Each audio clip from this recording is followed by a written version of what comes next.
Once again, we're pleased to be bringing you this IHSPR Policy Round, which will share findings from research supported through a healthcare renewal policy analysis funding opportunity that CIHR launched in 2012 as part of the Evidence-Informed Healthcare Renewal Initiative in partnership with the CIHR Institute of Aging, CIHR Institute of Health Services and Policy Research, the CIHR Institute of Health Development, Child and Youth Health, the CIHR Institute of Infection and Immunity, and the CIHR Institute of Population and Public Health. The Healthcare Renewal Policy Analysis grants were created to support the generation of robust health policy analysis that identify evidence-informed policy options for healthcare renewal in Canada and that are responsive to the evidence needs of health system policy and decision makers. I also wanted to acknowledge that we have a substantial number of registered participants who have joined the session today. We have 57 in total. The learning objectives underlying this session are to understand the basic principles of single-entry models and the specific features of the Winnipeg Central Intake Service for hip and knee replacement, to learn about the key findings and results from our comprehensive evaluation of this waiting time management model from a health service delivery and stakeholder experience perspective, along with key considerations to ensure successful implementation of a single-entry model. They are also to explore the evidence-informed policy directions and stakeholder feedback for improving service delivery for scheduled services, and to learn and share challenges and best practices with other provinces and territories. To quickly outline how today's session will unfold, I'll introduce the speakers, and we'll hear from them on the different aspects of wait times and single-entry models, SEM, for hip and knee replacement. After their presentations, we will take questions through the chat mechanism and help to facilitate continued connections and dialogue. Then, once the webinar closes, a survey will pop up on your screen, and we would appreciate you spending just a couple of minutes to let us know what you thought of today's session. We'd like to acknowledge that today's webinar, though hosted by CIHR, is a true collaboration among all the organizations listed here, including the Winnipeg Regional Health Authority, the University of Calgary, the University of Manitoba, Manitoba Health, Healthy Living and Seniors, the George and Fay Yee Centre for Healthcare Innovation, and the Western Canada Waiting List Project. I'll just take a few minutes now to introduce you to the speakers who will be presenting on the webinar today. First, I'd like to introduce Brie Demone, who is the Executive Director of Acute, Tertiary, and Specialty Care for Manitoba Health. Brie is a past Executive Director of Health System Innovation with Manitoba Health, Healthy Living and Seniors, and also past Director of the Waiting Time Task Force, also with Manitoba Health. Dr. Brock Wright has been the Senior Vice President, Clinical Services since October 2008 and Chief Medical Officer since January 2000 of the Winnipeg Regional Health Authority. Dr. Wright has been an Assistant Professor in the Department of Community Health Sciences since 1990 and is a member of the Board of Directors of Diagnostic Services Manitoba, a publicly funded organization responsible for laboratory services for the entire province of Manitoba. Dr. Deborah Marshall holds a Canadian Research Chair in Health Services and Systems Research and an Associate Professor in the Department of Community Health Sciences at the University of Calgary. Deborah is the Principal Investigator on the EIHR Healthcare Renewal Policy Analysis grant that will be presented here today, a post-policy implementation review of the Winnipeg Central Intake Services, WCIS, a single-entry model to manage referrals and waiting times for hip and knee replacement. Zahid Damani is currently enrolled in the Leaders in Medicine program at the University of Calgary, where he is an MD PhD candidate in the Department of Community Health Sciences at the University of Calgary. Zahid works closely with Dr. Marshall on the HRPA-funded research that will be presented here today. Last but not least, Dr. Eric Bohm is an orthopedic surgeon, medical director of the Winnipeg Central Intake Service and director of health system performance at the George and Fay Yee Centre for Healthcare Innovation, University of Manitoba in Winnipeg. I'll turn it over now to Brie Demone and Dr. Brock Wright to start the presentation portion of our webinar today. Thanks very much. So just to give you a little bit of background and context, in Manitoba we do, and I think Zahid will get into more details on this, but we do about 3,400 hip and knee joint replacements a year. And over the course of the last 10, 12 years, we've been monitoring our wait times, and we made a decision to move towards a central intake in the Winnipeg Regional Health Authority in about 2009 and 2010. And that decision was based largely on the fact that we continued to have challenges in our wait times, continued to have challenges in meeting the national benchmark for hip and knee replacements. And the largest issue for that challenge was the distribution of our weights. And so we had very unbalanced distribution of weights between individual clinicians in the Winnipeg Regional Health Authority, which is where most of our hip and knee surgeries are provided in Manitoba. About 80% of them are provided. So when we discussed undertaking this research, really our objective was to figure out if the single entry model had worked. Did it work? Did it achieve the goals? What were our consumers' perspectives of that, whether they were family physicians making referrals or patients having an experience of moving through a central intake type of process, or it was the surgeons themselves and how they felt about the central intake process or the single entry model. And for us, it was particularly important to undertake this research because we wanted to know if this was successful, could we apply it to other areas?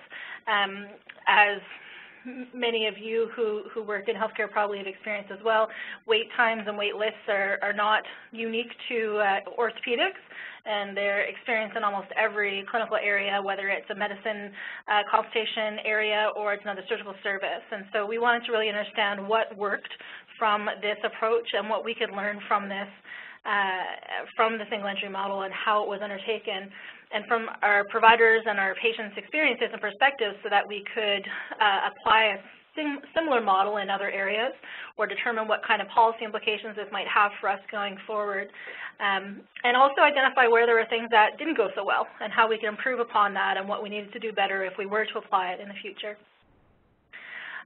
So that gives you some general background and context about why we went forward with this research to begin with. And I'll say that the nature of the research, as you saw on the partnership page, there's been a very substantive engagement on this research since the get-go.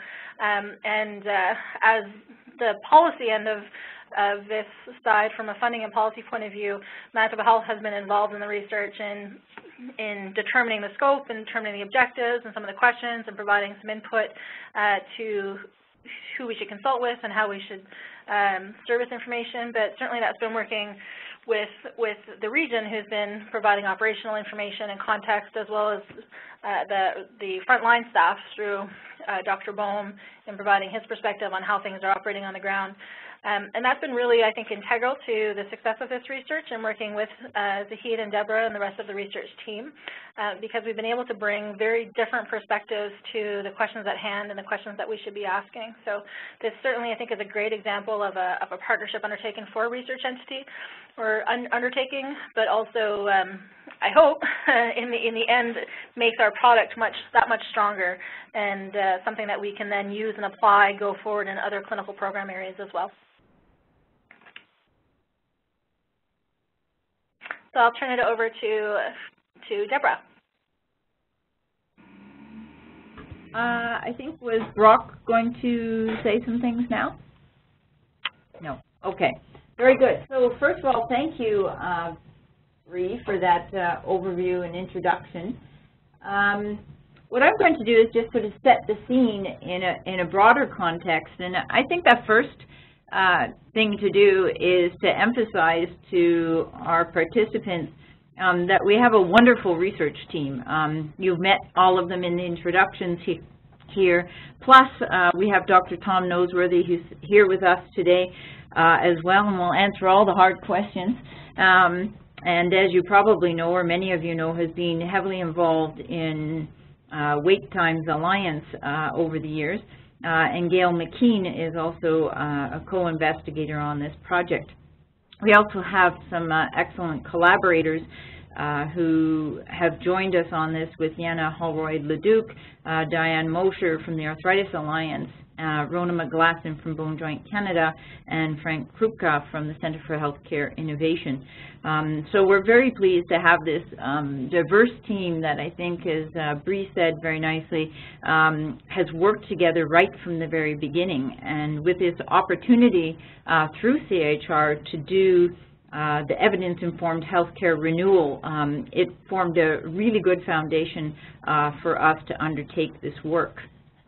So just to set the scene a little bit here, access to scheduled services in general continues to remain a persistent national issue. you're probably familiar with the CIHI, the Canadian Institutes for Health Information, and the Wait Times Alliance, who report regularly on wait times. And they've basically been, unfortunately, reporting to us that there really has been insufficient improvement in the priorities, and one of them has been joint replacement. And so this is where we were focusing. So single entry models in and of themselves are one of many. So there's multiple different kinds of wait time reduction strategies, but single entry models are really one promising approach where there's been some evidence that we can, in fact, reduce waiting times. So the implementation of wait times reduction strategies has actually played a key role in some regions in Canada, and this includes Alberta and Newfoundland, Nova Scotia, Ontario, and Saskatchewan. And just to take an example specifically with Newfoundland, they actually have used central intake models in an orthopedic referral system so that patients go to the next available surgeon depending on their level of urgency.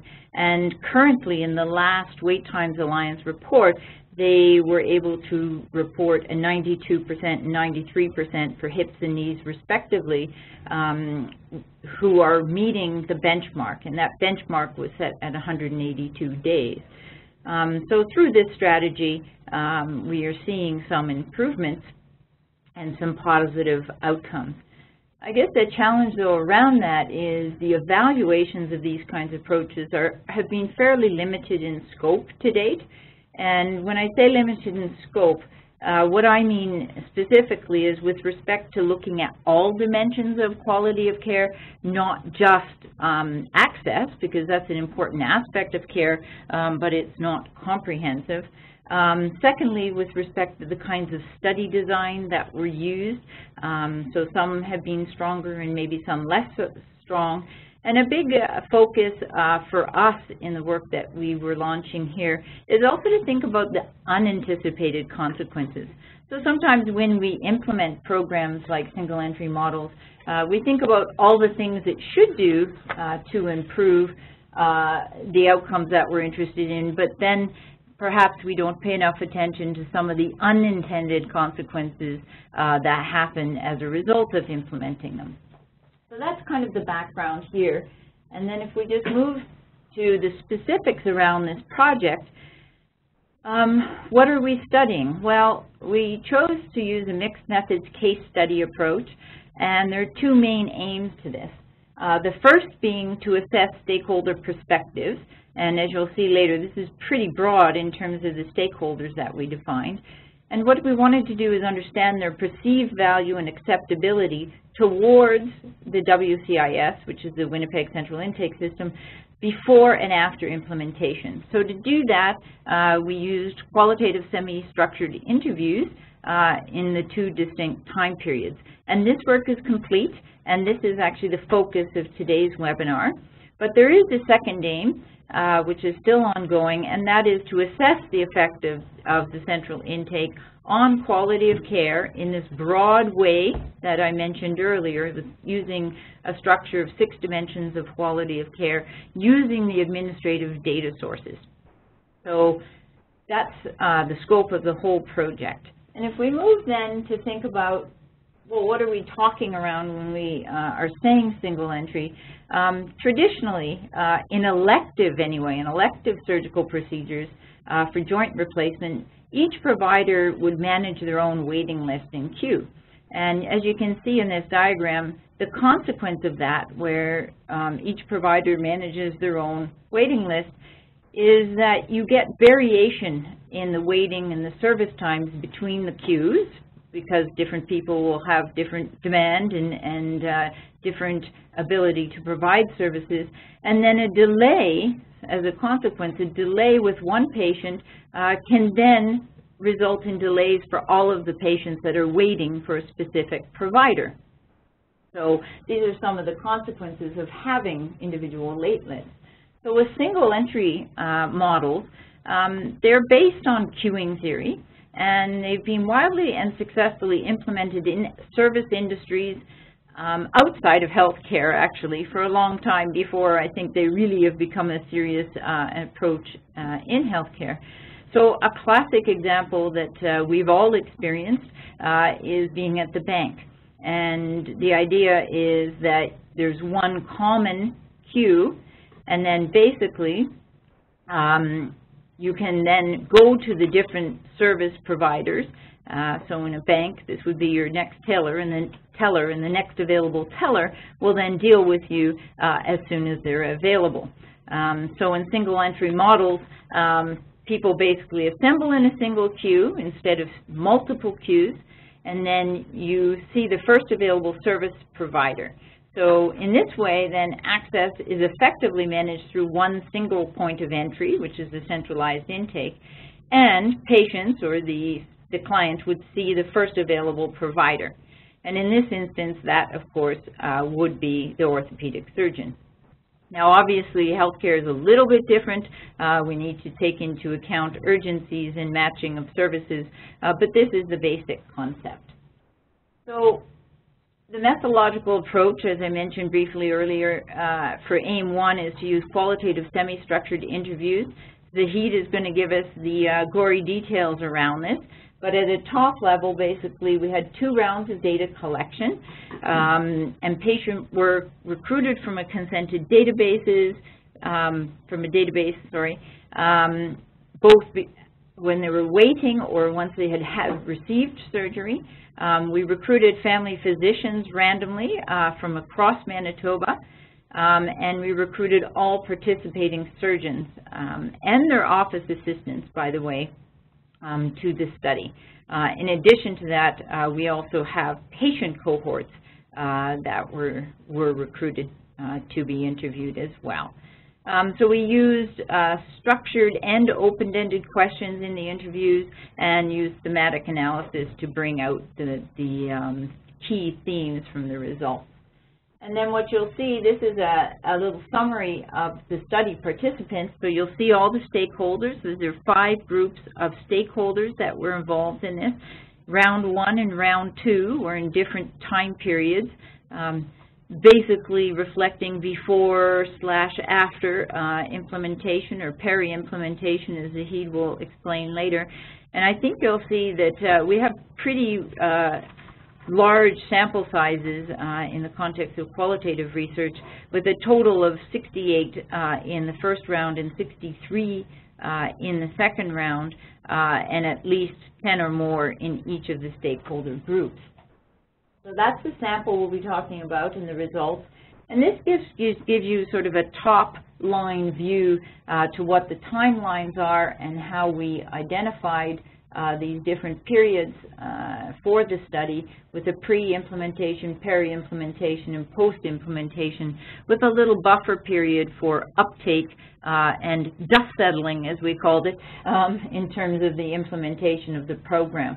So you can see on the top there, for round 1 and round 2 interviews, we basically had an early interview period and a later interview period that approximated the peri-implementation and post-implementation periods in the study. So just as a final note, we aren't going to be discussing this, but for AIM 2, this is the quality of care framework that we're using. It's from the Alberta Quality Matrix of Health. Probably a number of you are familiar with that.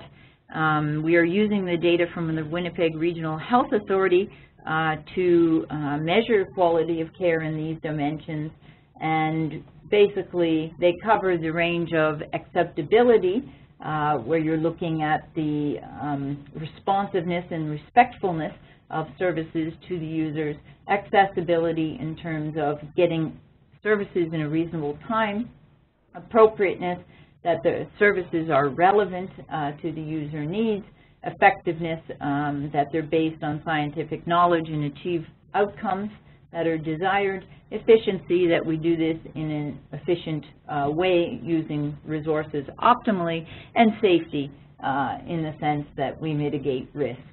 So this ultimately will be the overall evaluation quantitatively of the implementation of this program. So with that, I hope you get an overview of the project, and it's my pleasure to reintroduce Dr. Eric Bohm, who's going to talk about the specifics around the SEMs in Winnipeg. Great, thanks very much. I just wanted to quick opportunity to thank CIHR for their funding for this. Is an excellent piece of work that I think really does a good job of combining everybody involved in healthcare, right from the patients to the surgeons to the office staff to provincial health folks, senior healthcare administrators, and health policy researchers. So I think it's an excellent undertaking. So with that, I just wanted to talk briefly about sort of the situation we had here in Winnipeg and what brought us towards a single entry model. I'll talk about that briefly, but I'll sort of flesh that out a little bit here.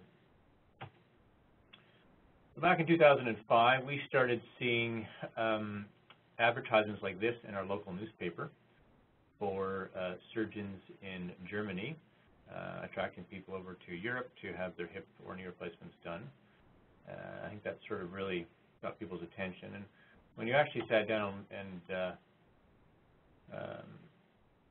tried to understand the problem, that's when we started looking at it, was 2005. We sort of looked at four things. Was to understand the demand for surgery. Obviously, it was quite large. We also had to understand the capacity for us to deliver the service.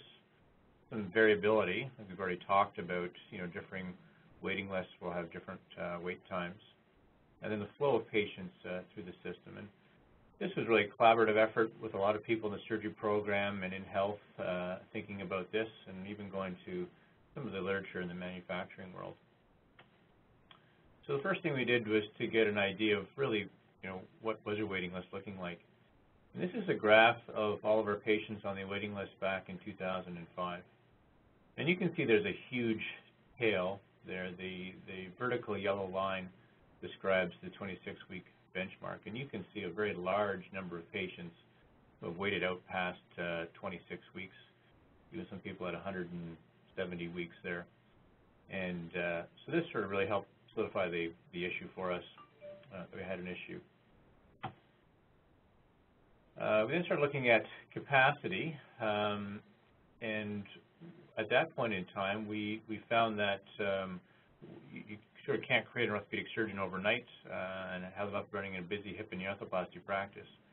We started looking at ways of improving the productivity of our surgeons, and the surgeons were currently fully booked either in the operating room or in the clinic seeing patients, and the only way to increase their throughput was to start running something called double rooms. And we had a very robust physician assistant program. And this allowed us to start running 2 rooms, because when you look at a typical operating room day, each individual surgeon or surgery might take 45 minutes or so. If you do 4 45-minute operations, that's only 3 hours of operating. No more than 3 hours of operating in an 8-hour day, and the other time is taken up with changing the room over, anesthetizing the patient, and so forth. So what we decided to do was, during that changeover time, was to have the surgeon travel into another room and do another joint replacement. And that basically took us from doing 3 or 4 joints a day up to doing 7 joints a day, and really increased our throughput quite significantly. That's how we addressed capacity. And the next thing we wanted to address was the demand and variability in demand. So we wanted to ensure that we had appropriate referrals, that appropriate patients were receiving surgery. We also wanted to reduce the demand for revision work because we do know that revisions are very expensive, both to the patient and to the healthcare system. And certainly reducing revision rate would free up resources to address the wait for primary hip and knee replacements. So this is the final version, but we actually developed the initial version of a referral form that our family doctors and primary care practitioners could use to refer patients to us. And it basically ensured that the patient had symptomatic hip or knee arthritis that was interfering with their daily life, that they had exhausted or attempted non-operative treatments, that they consider having an operation, and they didn't have any medical conditions that would preclude them from having a hip or knee replacement. So that certainly was a big improvement from the previous referrals that often consisted of a handwritten note, sore knee, please see. So that helped with the appropriateness of the referrals. We also implemented much more robust tracking for the surgical wait and had the surgeons confirm that the patients were appropriate for surgery, that they'd exhausted non-operative treatments, they were fit for an operation, and understood the risks and benefits of surgery. And we also implemented a regional joint replacement registry back in 2004 and 5 that tracked outcomes on all elective hip and knee replacement patients. We tracked both preoperative functional scores and disease severity, as well as 1-year improvement in functional scores and complications. And that's fed back to both the sites and to the surgeons on a yearly basis. And we've seen improvements in both satisfaction rates following surgery and a reduction year over year in revision rates as well. So it's been quite effective at reducing demand for revisions. But despite implementing all those things, we still hadn't solved the wait for surgery, and some patients were still waiting too long for consultation and too long for surgery. And when we looked at the data again, this is a chart showing basically all the surgeons who do hip and knee replacement surgery in the region back in 2011. And we have columns both for their wait for consultation and their wait time for surgery. And if you look through the consult wait column, you'll see the shortest wait for consult was half a month, and the longest wait was 11 months, so a difference of 10.5 months, depending upon which surgeon you were sent to. When we look at the wait for surgery, the shortest was 1.5 months, and the longest was 12 months, so a difference of 10.5 months between the shortest wait and the longest wait surgeon. So a lot of variability between surgeons in both wait for consultation and wait for surgery. This really sort of spurred our decision to undertake central intake. So we sort of did a couple of things to get the ball rolling. One was to invite Cy Frank, who ran, I think Deborah mentioned this earlier, a large study in Alberta, the Alberta Bone and Joint Trial, looking at a new way of delivering a hip and knee arthroplasty. And he presented that results at the Manitoba Orthopedic Society meeting. And I think sort of really piqued my colleagues' interest in going down that road. And we had a very good discussion about the pros and cons of central intake. There was certainly general agreement that wait times were an issue. There was some mistrust expressed of the WCIS and of health. I think change is difficult. Questions around making this mandatory, and that was one of the issues we had to deal with, was whether or not we made this mandatory at the start. There was some skepticism around the effectiveness of a central intake model, whether or not this is an academic exercise just to look good. I think there was also a broad recognition of the need for quality assurance. And we heard that not only from our surgical colleagues, but from patients and from primary care providers, and Zahid will get to that a bit later. So the objectives that we laid out for the Winnipeg Central Intake Service was, number one, to balance the variations of total wait time for total knees and total hips for all 18 orthopedic surgeons within the WCIS. The second aim was to improve patient access by referring to the shortest total wait time, thereby increasing the proportion of patients that are treated within benchmark. We also set out to determine the demand for hip and knee arthroplasty. We wanted to accomplish these three things, all while ensuring and maintaining high quality.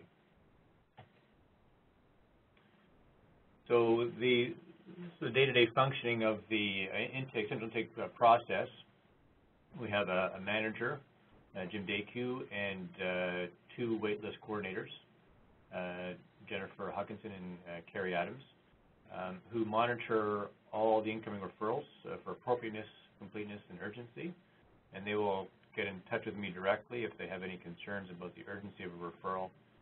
If we have referrals for back pain, we will return those to the primary care provider with instructions as to where they can send those referrals. They actively monitor the waiting time and wait lists for each of the offices, both wait for consultation and surgery.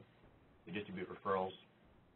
And they do a lot of work with the surgeons' offices and office assistants on a one-to-one basis, helping with data entry, adoption of the processes, and so forth. And this serves as a central point of contact for all the patients. And of course, all the work is contingent upon surgeon participation, and we now have all of our surgeons participating in central intake. This is a sort of brief snapshot of where we're at. The dark blue line is outlines the various weights across the different surgeons' offices for surgery prior to the implementation of the Central Intake Program in June of 2012. And you can see there's a lot of variability from office to office in the weights for surgery. And the lighter purple line shows more recent distribution of weights amongst the surgeons' offices. You can see there's been quite a good drop amongst all the surgeons. There's some more consistency. However, there still is some outliers in time of weight for surgery. So with that introduction, I'm going to hand things over to Zahid Damani to present his research findings. Zahid.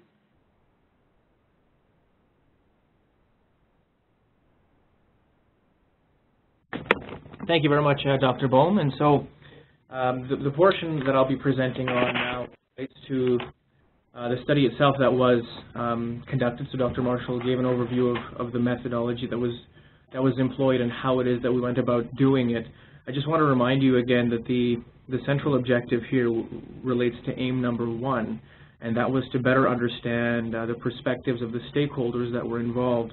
And the reason that we decided to do that is because we realized that as we look across the spectrum of care, there are several inputs that are involved in providing care to the 3,000 plus patients that undergo hip and knee replacement every year in Winnipeg in particular, but of course no matter where that patient is coming from. And 5 of the stakeholders that we identified across that continuum are listed here on the next slide. And so in particular, we consulted with family physicians, with patients, with the orthopedic surgeons themselves, as well as their office assistants, and then also members of the planning team. And members of the planning team included process engineers, the medical director, who's Dr. Bohm, the staff of the central intake, and folks who were operating at the managerial and sort of policymaker levels. And as we consulted them, there were some very clear ideas that were emerging.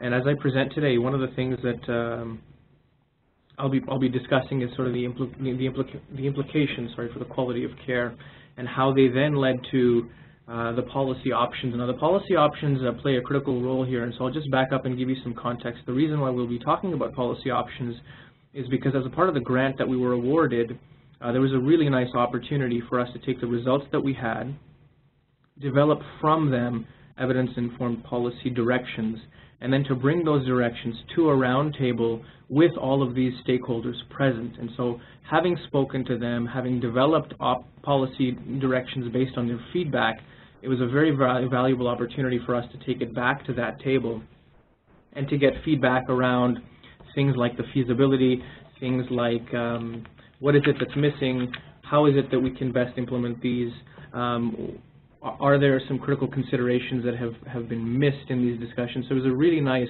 way, like Bree mentioned, like Dr. Bohm mentioned, to have a true multi-stakeholder perspective as we work towards improving care. And so I'll continue now by discussing how the analysis was undertaken. What you'll find is that the findings that we highlight will encompass these areas here. What emerged from the results were answers to questions like what worked well in this process, what did not work well, what sorts of things happened that you were expecting, what sorts of things happened that you were not expecting, and how is it that we can move forward to better improve.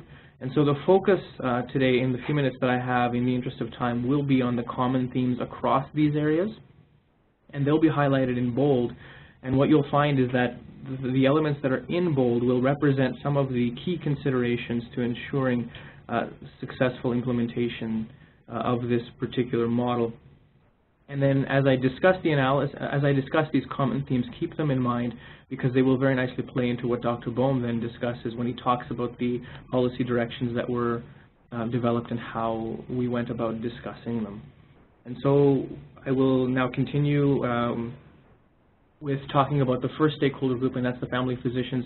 And again, to keep in mind here that the perspectives that were garnered through this process came to us through 2 distinct time periods.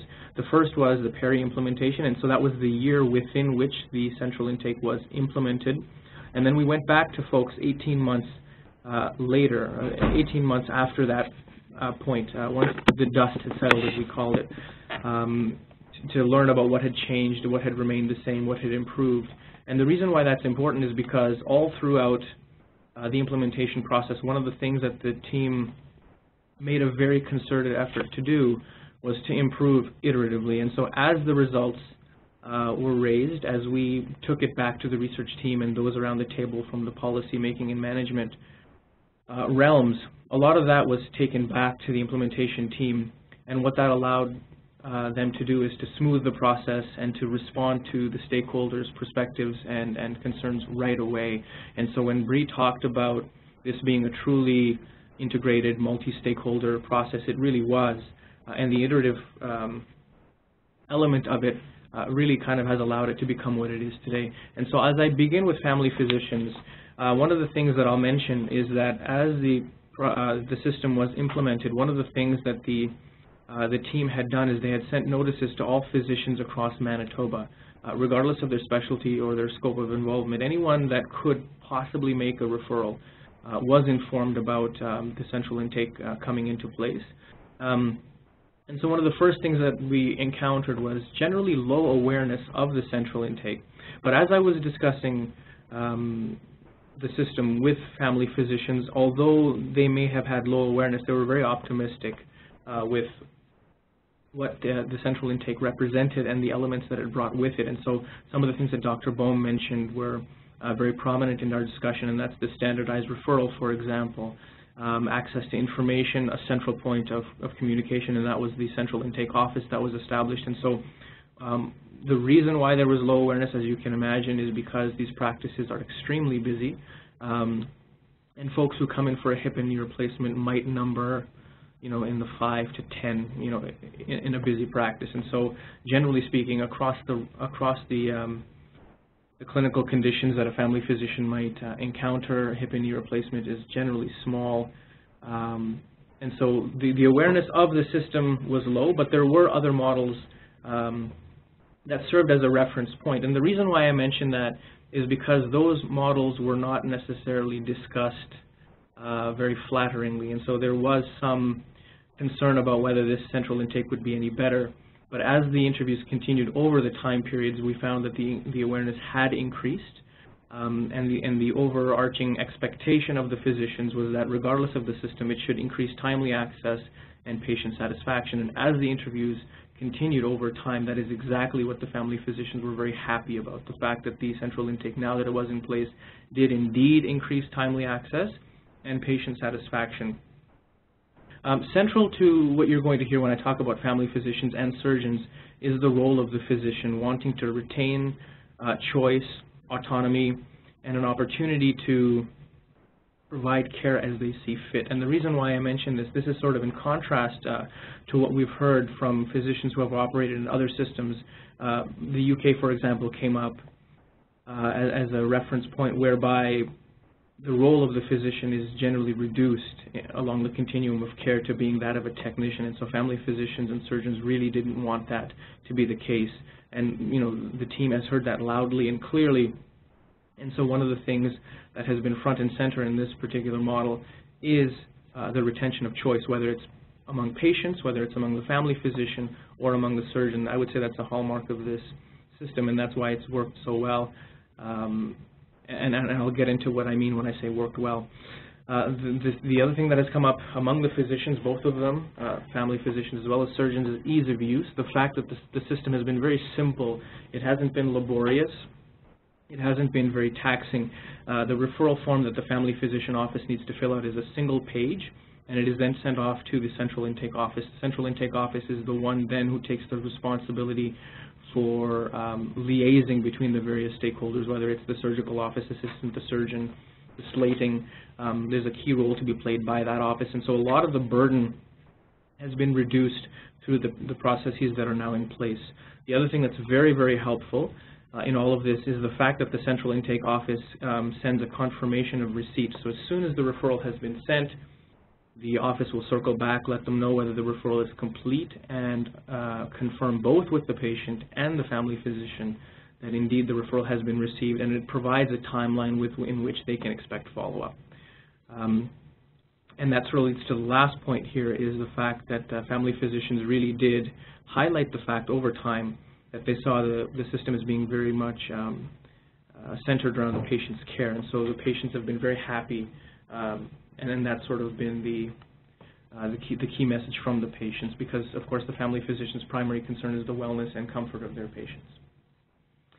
And the patients themselves, the really nice thing about us being in discussion with them is the fact that they told us that they have not experienced any difference in care, whether they came through the system to see a specific surgeon or whether they saw a first available surgeon. And so when the patient sees their referring physician, the referral form has an option at the top as to whether the patient will be referred to a next available or a specific surgeon.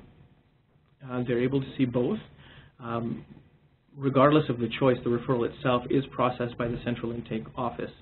And so the quality of care and the experience that the patient has is identical regardless of which stream they choose to pursue. And key to that is the fact that the patients are informed, as I mentioned, by the central intake office. They play the role of central point of communication. And their satisfaction was largely determined by the fact that their expectations had been fulfilled. And now the reason I mention that is because often in the previous model, which Dr. Marshall had highlighted, whereby patients waited for a specific surgeon and each maintained their own list, there was often a gap in the communication loop, and so patients didn't know what was coming up, how long that they would have to wait, or what they would need to do to prepare, and that's definitely been addressed here. And then again, finally, choice. Patients wanted to be able to retain their ability to choose, and they were. And key to that is the fact that if they have to wait longer for a specific surgeon, they are informed up front what that wait is going to be, and they're very happy for those who want to wait to know what that is.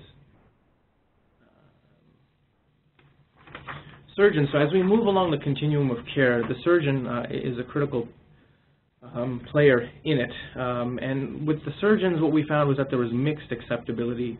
And the reason why that is because a lot of the surgeons that are participating in the central intake in Winnipeg, and most, if not all, surgeons in Winnipeg are participating, is because there is a varied scope of practice. And so there are surgeons whose practice is entirely dedicated to arthroplasty, which means that they see only patients who are going to be requiring a joint replacement. There are also many surgeons, however, that have a mixed practice, of which arthroplasty is only a small component. And for those practices, there was a little bit of adjustment that had to be made initially because there was a lot more paperwork. There was a lot more to be aware of, and that presented a little bit more work to both the office assistant and the surgeon. And so the acceptability initially was mixed because they weren't sure if they were going to be seeing any benefit. And the primary desire of the surgeon was that whatever happens, it shouldn't, adversely affect the practice or its ability to run efficiently. And again, the role of the surgeon came up, wanting to maintain their role over the continuum of care.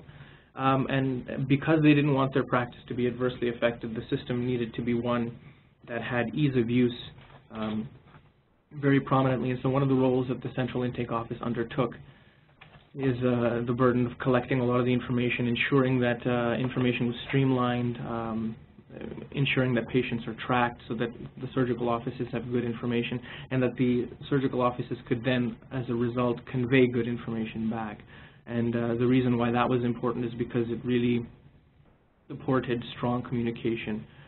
Initially, there was low transparency and awareness around what was happening and why, but again, through the iterative process, the practices were brought up to speed, the staff were trained, and the lines of communication were a lot stronger.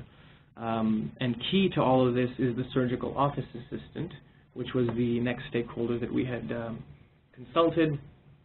And they play a very critical role because they liaise between almost all of the stakeholders that we're talking about today. And again, what they mentioned to us was very closely tied to what the surgeons mentioned to us.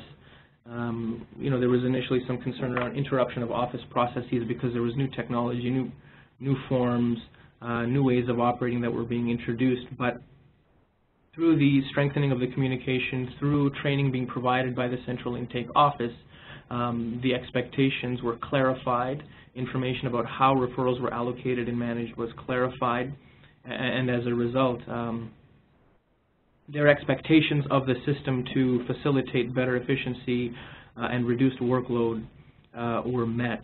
And so there was better satisfaction. And again, for the surgical office assistants, their primary objective is to ensure that their surgeon is able to operate efficiently and that patient care is provided so that patients are happy. And so, again, over time, that's exactly what we found, is that these expectations were definitely being met, especially because they were supported by the team members of the central intake. And that's the final group that we consulted with. The team members, these are the folks that had come together to put the system in place. They were the ones who had envisioned it, planned it, and over time what they found is that there needed to be a lot more emphasis on the communication, on making sure that folks were aware of what was happening. And so over time that has happened. And that has led subsequently to improved patient care, the processes being grounded in data. The system now, as you'll hear from others, is very, very nicely monitored. The quality monitoring system is in place. It allows tracking of patients, of referrals. And again, core to all of this is the emphasis on communication, which has steadily increased and improved. And the reason why that is important is because through those tenets you will increase participation and buy-in. And initially that was low, but that has steadily increased. And I think that has sort of become and will be sort of the bedrock upon which the success of this system is built. And so those were the key themes and ideas that came from our consultations, and they directly influenced the development of the policy options and policy directions that are now going to be discussed by Dr. Bohm.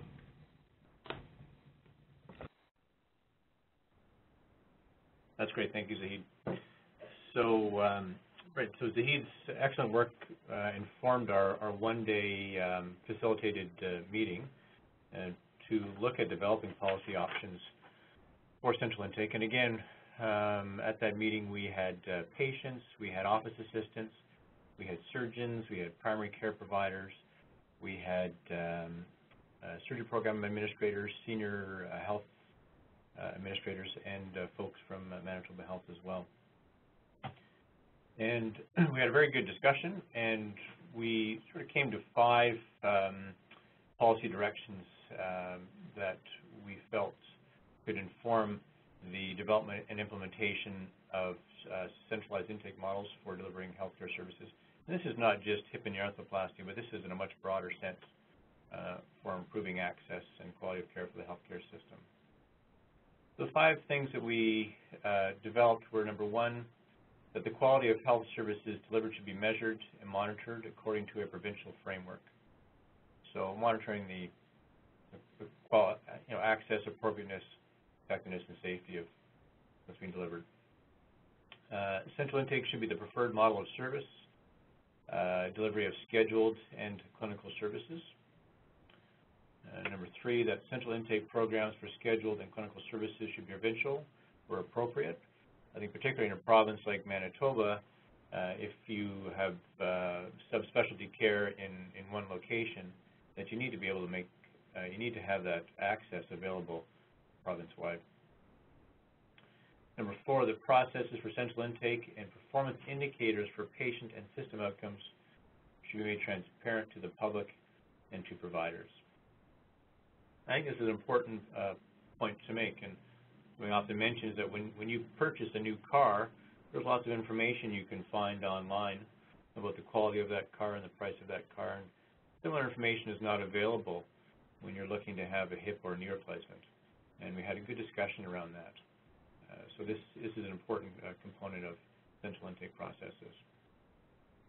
And the 5th point, which we sort of believed all along, and it was no surprise to us, is that patients should maintain the choice of seeing the first available specialist or the specialist of their choice for scheduled service.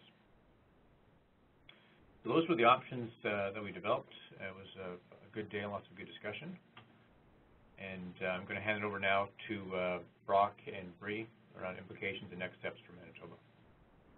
Thanks very much, Eric. Hello, everybody. As Eric was just saying, Bree and I actually worked with the researchers and the other stakeholders to develop the policy directions that were just reviewed, so we're obviously very supportive. So with respect to the next steps, Bree and I thought that a good place to start with would be what we call the Provincial Medical Leadership Council, which is all of the chief medical officers from across the province and the College of Physicians and Surgeons of Manitoba. It's a council I happen to chair. And we want to take the results of the research to that council, really with several goals in mind. One is to gain support for further expanding central intake processes and processes that preserve the patient's option to choose their own provider, bearing in mind that an extended wait due to a patient's choice to see a particular provider would not be held against the system. The second objective would be to explore expanding our existing hip and knee central intake that we've been talking about today to include the whole province, to include arthroplasty surgeries that are going on across the province. Third would be to use that group to help prioritize other clinical areas that would benefit from central intake. There's been some discussion recently about spine surgery, and we've also been doing some work with cataracts. Fourth would be to begin to establish provincial standards committees linked to the College of Physicians and Surgeons that could address the issue around ensuring that anybody who participates in a central intake process, that we are monitoring their quality closely so that we can assure the public that regardless of who you get assigned to, you can expect an acceptable standard of practice. And actually this council has already is just in the process of establishing a provincial orthopedic standards committee. Eric has been leading that, and this will allow us to take the standards work that he's been doing with respect to hips and knees and again extending it across the province. So we're quite excited about that. Fifth would be to decide what should be reported publicly, the issue Eric was just speaking about. When you get into issues around wait times by surgeon, those kind of issues, we don't expect those to be too controversial. But when we get into what's the nature of the quality outcomes that we're going to report, and are we going to report it by facility, or would we go so far as to report it by provider, those are obviously going to be more challenging issues to try to reach consensus on. Sixth would be to create a stronger expectation that all referrals will go through central intake. As Eric was saying earlier, we stopped short of saying that it was mandatory. We wanted instead to create a central intake process that people would see the benefit of participating in, the referring physicians and the orthopedic surgeons and ultimately the patients. So we'd rather not take the mandatory route, but on the other hand, it is important that we do everything we can to create that and to encourage people and to create an expectation that all referrals should go through central intake. And then finally, last but not least, as we bring more central intake processes online, we do need to look at how we can find efficiencies in terms of the infrastructure necessary to support a central intake. So we want to explore that as well. So I'll just end by saying that, as Bree said earlier, both Manitoba Health and the Winnipeg Regional Health Authority found this to be a very productive collaboration. And there's no question that the results of this research will facilitate further implementation of central intake in the system. So we're appreciative to our colleagues for that. And now I'll pass it to Deborah to talk about next steps from a research perspective. Excellent. Thank you. Thank you very much, Brock. Fortuitously, do I have the ball now? I do. I've got the ball. Okay.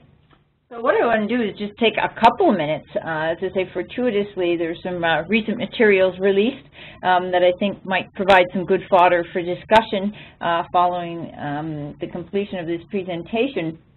And I guess the bottom line here is that I think there's an increasing emphasis on the use of single entry models in various shapes and forms, but certainly in elective kinds of surgeries, this seems to be becoming increasingly popular.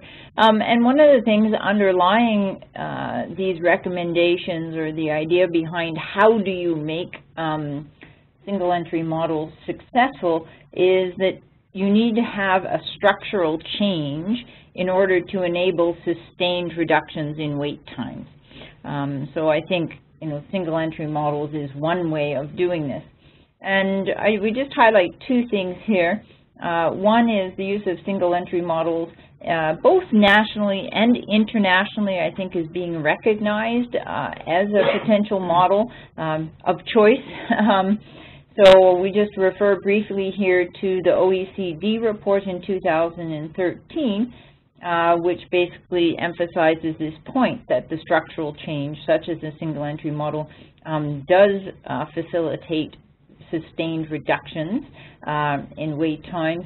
And then Kai in 2014, and they're both referenced on this slide, suggests in that report that the redirection of resources would be most effective if accompanied by changes in the way procedures are managed. So this supports the whole idea of changing the process flows through something like a single entry model. And then the second point just to raise here is, this is kind of hot off the press, but November 10th, 2014, the Canadian Medical Association has supported, or I guess adopted, a policy, I guess is the technical description, that supports referrals that streamline patient flow from primary to specialty care as a critical, strong word, requirement for improved access to specialty care. So this, I think, highlights the role or the potential role of single entry models in improving access and as a vehicle to address these problems with waiting times. And then we've just copied here an abridged, it's sort of an abbreviated version, though, of the CMA recommendations, which you may want to reflect upon in the context of the recommendations that Dr. Bohm just reviewed. So briefly, they basically said all stakeholders must be engaged in an early and meaningful way. A combination of complementary initiatives should be implemented to facilitate timely access, so it's the combination aspect here. The referral should be accompanied by appropriate information, and in that process, we need to make sure that the referring physicians understand what is appropriate, i.e. what is required to complete a referral. And then the physician that is referring, as well as the patient, should be kept informed of the status of the referral request so that people know where they are, essentially, in the queue and how long they can be expected to wait. And we know expectations is a key part of managing wait times. And the last here is that physician or practices should receive compensation and support, recognizing their time to communicate this appropriate information. So I think if we reflect back again to the WCIS items, there's a reasonable amount of overlap in these, and I think that's worthy of some discussion in a few minutes here. And then lastly, I just want to, I guess, note that we are hoping to, or we will be having, I guess, a pre-conference event in association with the Taming of the Queue, which is April 15th in Ottawa, specifically on single entry models, with the idea and the view to look at what is the state of the evidence and the quality of the evidence on single entry models, and showcase national and international examples and people's experiences to date, with this focus on, what are the key success factors, what are the barriers and facilitators, like Zahid and Dr. Bohm had discussed, and think about what are the unintended consequences as well. And so really to try and help people, if they were planning to implement single entry, what would you look at, what would you anticipate, what can you do to mitigate risks in that process. And we're hoping that that will be partly supported through a CIHR and dissemination grant. So I highlight that to you and hope that you would join us with that. And on that note, I think we'll conclude the presentation part of this symposium. And thank you to all of the team. As I said, we're very fortunate to have such a collaborative team partnership, which I think really has made this work successful. And we do hope it will influence change, which I think has been emphasized. And thank you to CIHR for supporting this research. So I think with that, we hand over to the moderator and open it up for questions and discussions. Thank you, Deborah. I just want to let you know that I think your conference title is very cute, or should I say shrewd. I'd like to thank all the speakers today for their excellent presentations and comments. We'll now start directing the questions and comments that we have in the chat box to our speakers. If you have not had a chance to contribute to the discussion box yet, you'll find a chat box in the bottom right corner of your screen where you can take your questions at any time. Again, please be sure to address your comments and questions to all participants. I'll read them aloud and direct the questions to the appropriate presenter. We have about 25 minutes for this discussion, so I think we'll begin.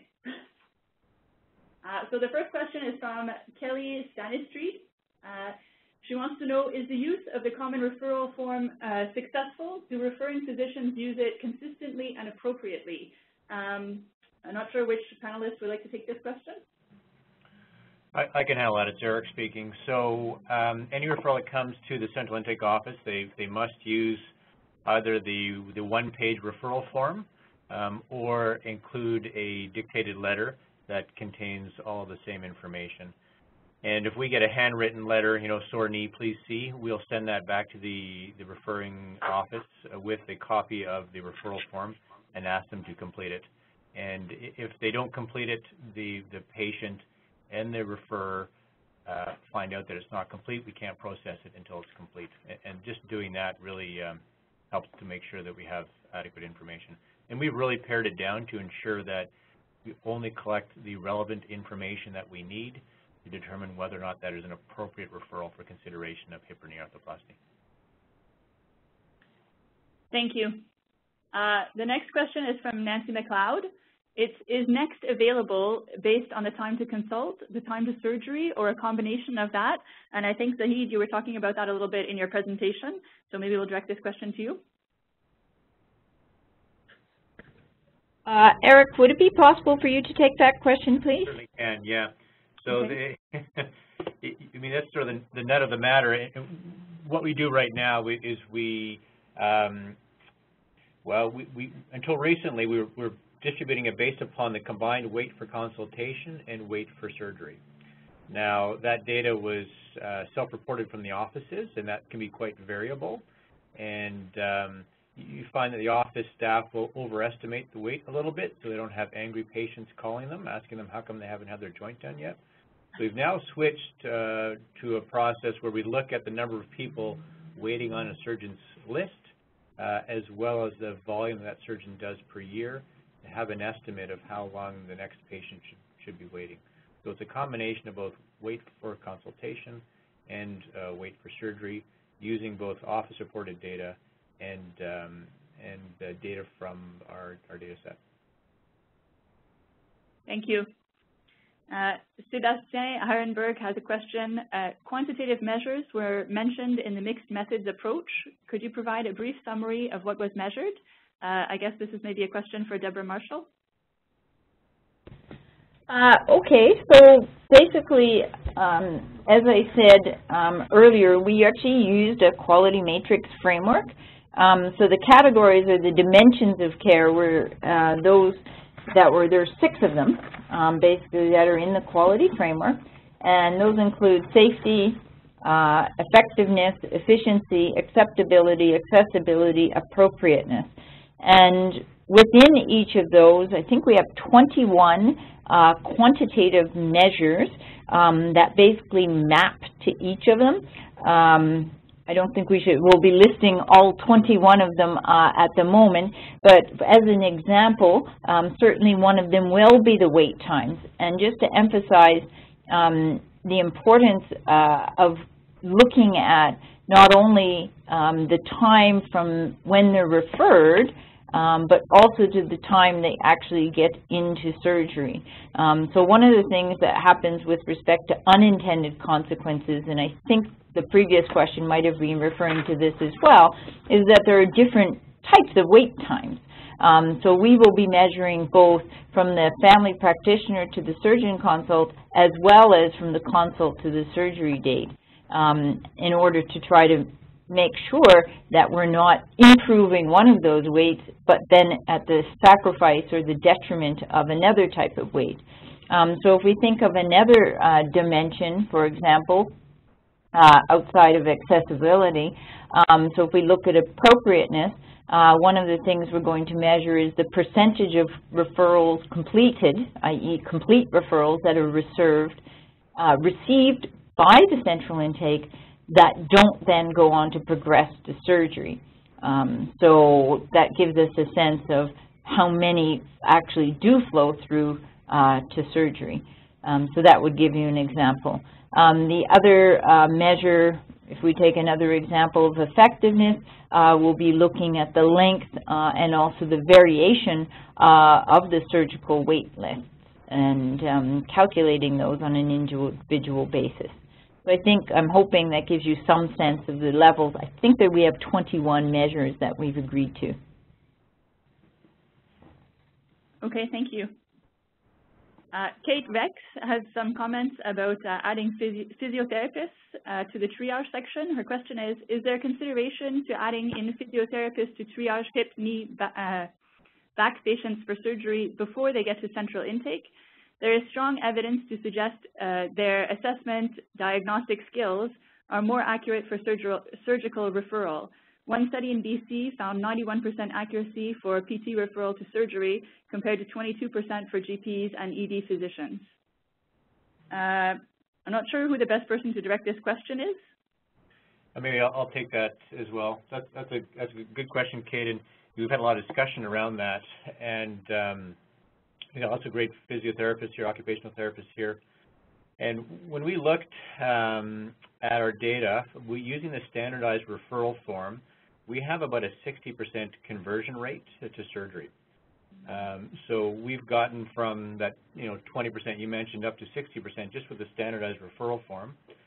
And of that remaining 40%, I can tell you anecdotally from my own practice, probably half of those patients benefited from seeing the surgeon and having a discussion around the risks and benefits of surgery and then making a decision not to proceed. And the other 20% probably didn't need to come and see the surgeon in the first instance because they hadn't really done a good job of exhausting non-operative treatments or weren't yet symptomatic enough. So we're doing some work right now around how do we identify those patients earlier and get them into an appropriate non-operative stream. And so what we've really been looking at doing is using our physio resources in helping those non-operative patients. And right now we have quite a robust resource center here that we have staffed with physios, nursing staff, lots of allied health that provide two things. One is information sessions and information for patients prior to the consultation visit. So when they come to see the surgeon, they've got a good basic understanding of hip and knee arthritis, non-operative options, and operative options. And the second thing our hip and knee resource team does is to help prepare patients for surgery. So after they've seen the surgeon and decided to go on to surgery, they then work with the patient to prepare them. They've got several sessions that they run. We have educational materials, videos, and so forth. So that's where we've put our physio resources into those areas as opposed to screening. And if we set up another clinic, you also have the cost of setting up that clinic, the overhead associated with that, and it is one more step in the care trajectory for these patients. So we're looking at really identifying those patients with the referral process and streaming them into operative and non-operative without intake clinics. Thank you. Another question from Jill Robert. What electronic tools or systems are you using to support this process or model? How do you account for patient choice to wait for a particular surgeon? So I guess there are two questions there. I don't know if the same person wants to take both questions, but I'll let you decide. I can tackle that one again too. So basically patients are classified in one of three ways. A is fit and ready for next available surgical slot. B is a medical delay. If you have a cardiac condition that needs to get sorted out, you're classified as a B. And then a C is delayed by choice. So part of the benefit of the central intake process is if a surgeon or a patient is referred to a surgeon with a long waiting list for consultation and for surgery, that patient is contacted and advised of that, and they're offered a surgeon with a shorter waiting list. And if they decline to go to the next available surgeon with a shorter waiting list, they're then classified as a C. So they've decided to delay by choice. So the benefit to the original surgeon who ends up seeing them is that when that patient comes in to see that surgeon and they're advised of a 10 or a 12-month wait for surgery, the patient has already been told to expect that wait, and it's not a surprise to them, and they've been given the opportunity to see somebody with a shorter wait. So I think it's a benefit both for the surgeon and their office and for the patient as well. So that's how we deal with that. And the second issue around infrastructure and database and so forth, we have a provincial tool that's used to enter all the booking forms for surgical procedures. So that's one component. The second component we have is a regional wait list for hip and knee arthroplasty. It's been up and running for almost 10 years now. And then we also use an electronic medical record EMR named Accuro. So we sort of have tied those three systems together to do both the electronic document management of the incoming consult requests as well as tracking volumes and reconciling slates. And I should also mention that PART, that's the provincial patient access registry tool that we use to book surgical slates, is an online tool, and that allows us to communicate between the offices and central intake. We can all log in online and put notes into the PART record so we know what's going on. But it's an important component of it. Okay, thank you. The next question is from Deborah Paget. It's just a short little question. Deborah, I don't know if you wanted to use the chat function to just expand a little bit on your question, but if you choose to, I'll be watching that. So her question is, are the surgeons salaried? Okay, I'll keep going. Okay. The answer is no. All of the surgeons participating in central intake are, just make sure I'm accurate here, are fee-for-service. There may be one or two with academic appointments that have an income guarantee, but otherwise it's all fee-for-service. Yep. Okay. Now, did you want to expand upon that question or not? I mean, ramifications for volumes and delivery of care and processes like that, or is that it? Maybe we'll give Gail McKean we'll give Deborah Paget just a minute to respond if she wants to think, and then we'll move on to Gail McKean's question, and we'll come back to that if Deborah uses the chat function to expand upon her question. I don't see anything there yet from her. She might be furiously typing. Yep. So the next question is from Gail McKean. She asks, Bree, Brock, and or Eric, I'm wondering if you could share your thoughts on the policy roundtable process itself. Would you use such a process again? And if yes, is there anything you would do differently? It's Bree. So I thought the policy roundtable was actually an interesting process because it did a couple of things. One is it brought all of the different stakeholders together in a room, so where we were kind of hearing from each other's thoughts and perspectives through the research. I'm not sure that we had been in the same room to talk to each other about it before and really understand each other and be able to kind of dig into some of that understanding a bit more, so that was helpful. But secondly, and probably perhaps more importantly, was that the policy roundtable gave us an opportunity to, one, engage regions who weren't, or engage stakeholders who weren't currently using a centralized intake process, and perhaps wouldn't be using a centralized intake process for orthopedics because they don't have an orthopedic program.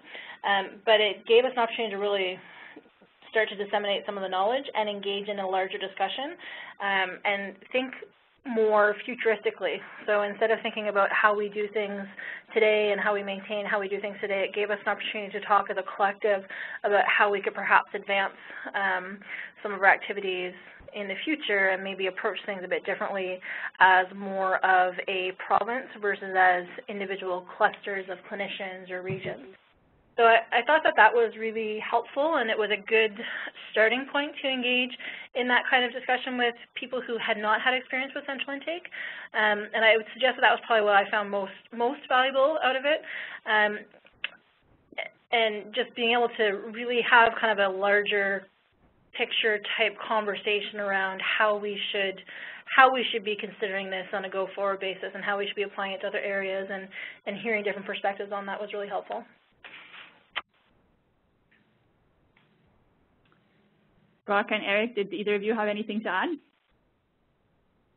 No, I think it's Brock. I think Bree covered it up nicely.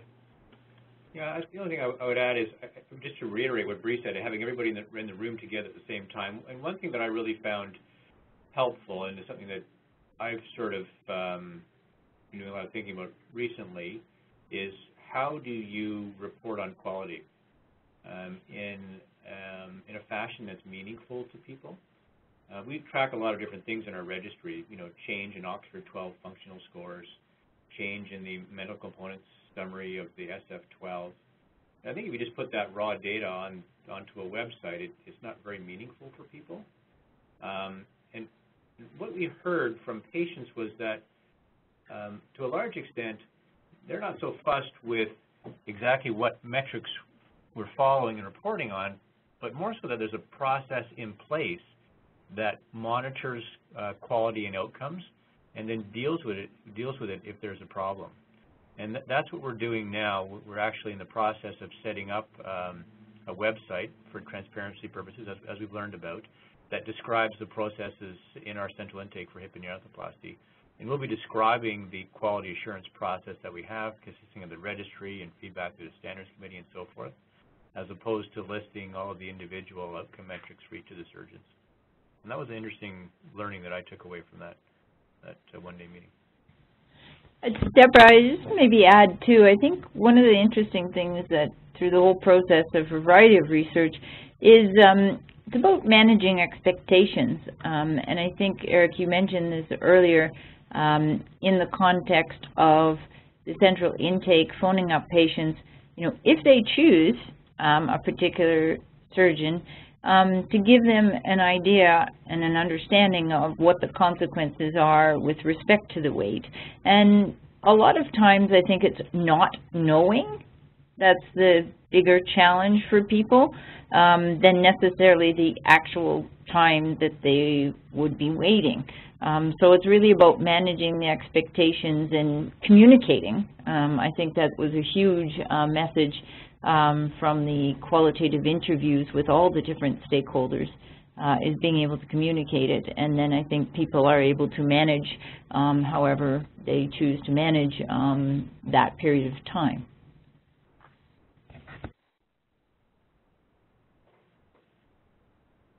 Okay. Thank you for your participation. Sorry. Yeah. Thank you. Deborah Paget is back. She says, or time is allocated by patient need, i.e. wait times, acuity, and case length. So if one of your practice has a long wait time, you get more, hence the question, if you standardize the wait times, then you standardize the OR allocation hence salary. So does this shed some light on what she was getting at in her earlier question? Yeah, it does. And I think, if everybody's salaried, it's easy to have people do what you'd like them to do because they're salaried. And we were dealing with a fee-for-service system where all the practitioners are independent medical practitioners. They run their own small businesses, and you're trying to divvy up the work, as you will. And how do you do that? So we really, the path we went down was to make it attractive to participate in central intake as opposed to making it mandatory. And we've been largely successful going down that path. Now, the issue about allocating OR resources according to wait lists, what we have found over the past many years is that really provides a perverse incentive for maintaining a very large waiting list. And when you could imagine that if you get more OR resources, if you have a larger waiting list, there's quite an incentive for you to put as many people as you possibly can onto your waiting list. So it looks like you've got a lot of work to do. You get more OR resources. And when we first went down this path of trying to clear up our backlog in 2003, 2004, as is very typical when you start looking at long waiting lists, about 30% of the list doesn't really exist. People are on there. They don't need to have surgery. They're dead.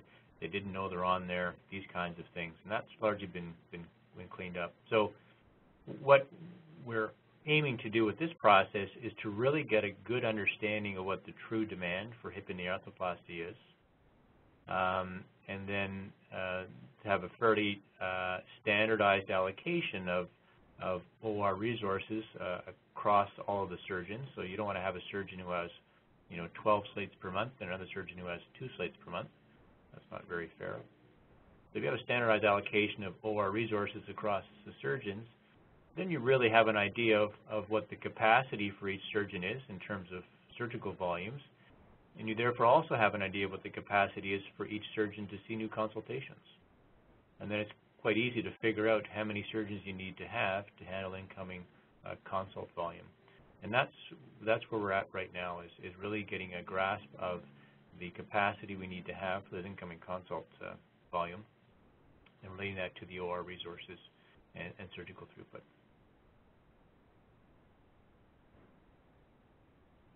Okay. Question? Deborah has two other comments. She says they're fee-for-service here too, so where she is as well, and they have a registry, so everyone on the list is in true demand. In light of those comments, would you have anything else to add?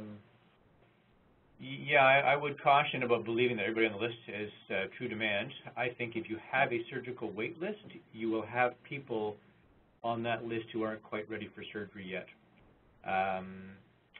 If I can tell you from our experience running this for 2 years now, if you tell a patient that your wait list for surgery is 8 months, you'll have patients that put their name onto the list not because they're ready for surgery tomorrow, but because they figure that in 8 months' time they will be ready for surgery. And often in 8 months' time, you call them to book their surgical date, and they're not quite ready, so they end up holding on to the pre-op history and physical package you've sent them. And then your office has to call them to see if they've got the package, are they going to fill it out, are they going to send it back to you. And we actually have about 3 or 4 practices now that are up and running. They're operating without a waiting list. And what they do is at the end of the consultation visit, they offer the patient a surgical slot that is 3 to 4 months away. And if the patient says, oh, you know what, I'm going to be in Florida, or I'm not quite ready yet, that's fine. We simply ask the patient to contact that office 3 or 4 months in advance of being ready for surgery, and they'll get a surgical date. So that way, you're not maintaining a surgical waiting list. You're not having to contact patients to see if they want to have their surgery. You're not having to classify surgeons or patients A, B, or C. You're not having to worry about appropriateness for surgery. All those issues are dealt with if you don't have a waiting list. So that is really our next goal, is to get all of our surgeons down to simply booking the patient's surgery at the end of the consultation visit and moving our wait to wait for consultation and then dealing with that wait for consultation. That's one thing. When we started down the central intake pathway, we thought, or at least I thought, we wouldn't have to worry about the wait for consultation that much, that the surgeons' offices would simply see the referrals that we're sending them and keep the waiting list down. Because in a fee-for-service model, the more patients you see, the more money you make.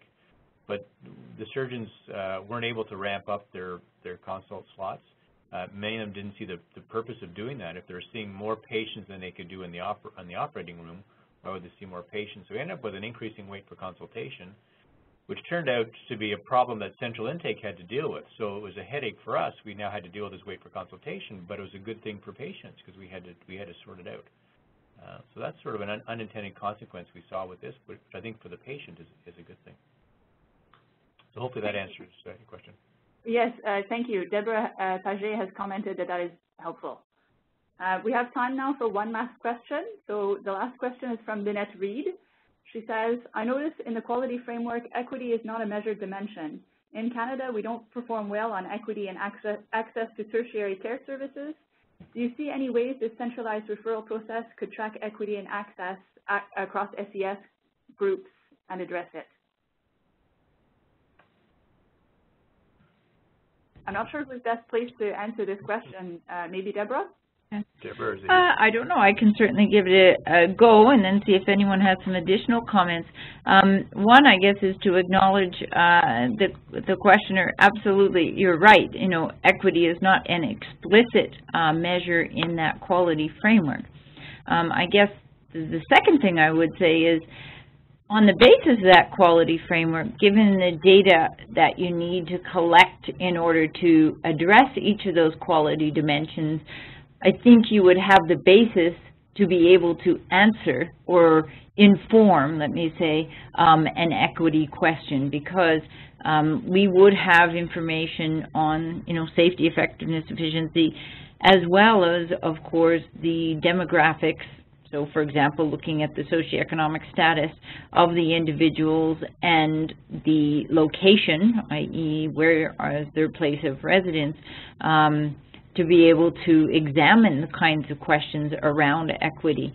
The other thing one can do with that information, of course, is look at the time or distance to travel to services and consider how that might factor into equitable access to care.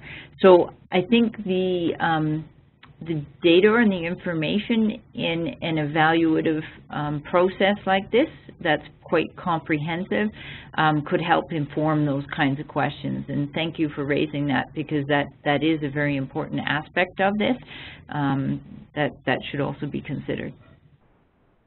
Let me add something as well. I think that's a very important point. And I think when I think about access to hip and knee arthroplasty, there's sort of two, if you will, hoops you have to jump through. One is getting into primary care in order to get a referral to the specialist.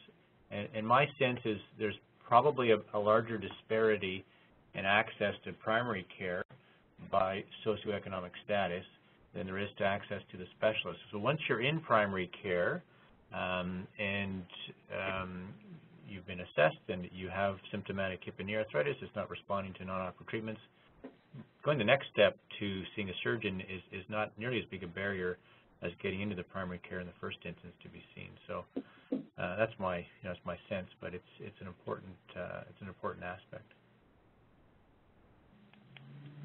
Thank you. We actually do have one very last question. So if you don't mind, we'll just answer that one last question if the panelists have enough time for it. So it's from Diane Moliva, and she asks, how would you apply this centralized system if lists are by hospital, which are not financed by fees per service but historical budget? Because here the physicians were more willing to increase their production, but with hospital with budget, would that strategy be as effective? Again, I'm not sure who's best placed to take this question. I don't know, Brock or Bree, do you want to? I'm happy to wade in. I got thoughts on that, of course. Well, Eric, I think you'd be best positioned to talk about our environment. Yeah, so I think this is it's a real interesting issue because you have different incentives here. Now, if you have block funding for a hospital and there's no incremental increase in funding that the hospital receives for doing an extra joint, then they don't have any incentive to provide further volumes.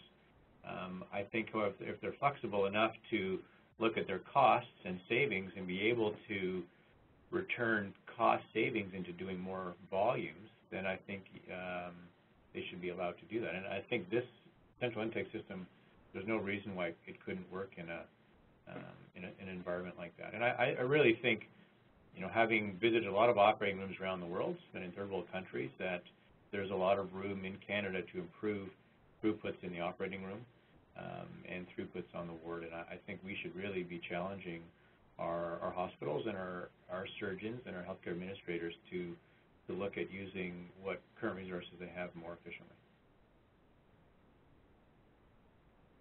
Okay, thank you. It's 2:30 now, or even 2:31, so I think we're going to wrap up. I just want to say thank you to our presenters and to our participants for taking the time for us today. This is part of a series of webinars that we plan to hold, and your feedback will help us to make improvements where needed. So please note that once the webinar ends, you'll see a feedback poll pop up on your screen. If you could just take a few minutes to kindly fill out this poll, as your opinion matters to us. We'd also like to provide you with a copy of today's presentation via this WebEx session. So we'll be sending out the slides for the presentation as well as a link to the recording by email shortly. If you'd like to follow up with the project team directly or speak to someone at CIHR, the contact information for that is provided here.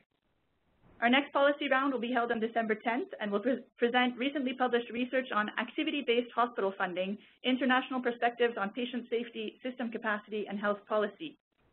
The webinar will feature presentations from Karen Palmer, Danielle Martin, and Stephen Lewis, and promises to be an interesting session. Details will be posted on CIHR's website soon, so please do check in later this week to register for that event. Thank you once again for participating today, and we look forward to hearing from you again soon.